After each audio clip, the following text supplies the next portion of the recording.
Here with Harding head coach Tim Kirby, the Lady Bisons pick up a victory in overtime.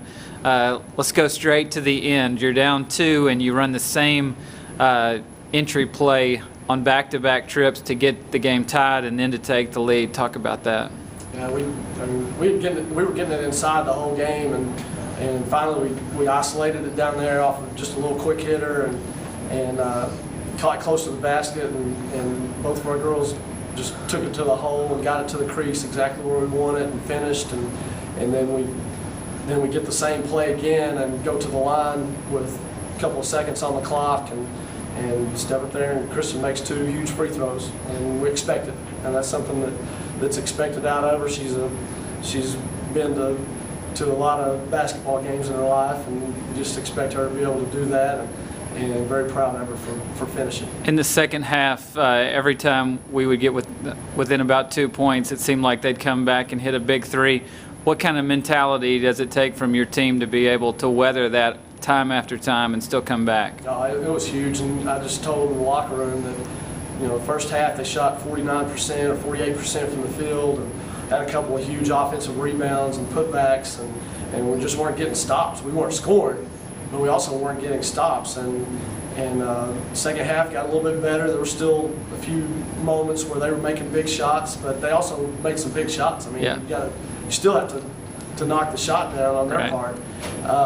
But I thought we kept battling, and there at the end of the game, got stops and scored. Got stops and scored, and that gave us a chance. Congrats on the win, Coach. Here with Harding's junior forward, Kristen Seltzer, and congratulations on the win. It was a strange game for you.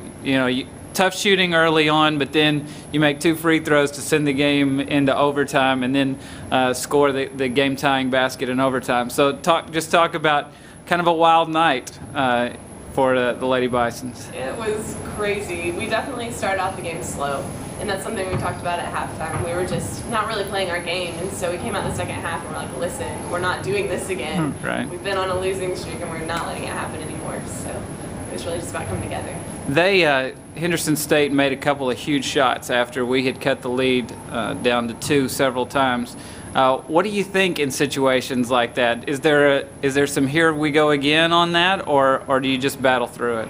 I think it's really just fuel to the fire at this point. When I was a freshman, then I was like, oh, here we go. But yeah. When you get older, you've got to be an example for the younger ones. Like, hey, they made a shot, so let's make 2. It's right. just kind of a one-up them every single time.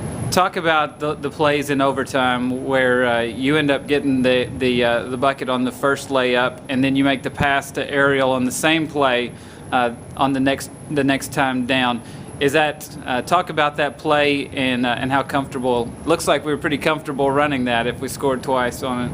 Yeah, that's something that we work on in practice, and I was so glad that Ariel hit that shot. That was so good for her, and it was something she needed, and it's something we needed from her. Right. And I was really proud of her for stepping up whenever she had just come in the game. And it was great. Well, congratulations, 23 points. Thanks. All right.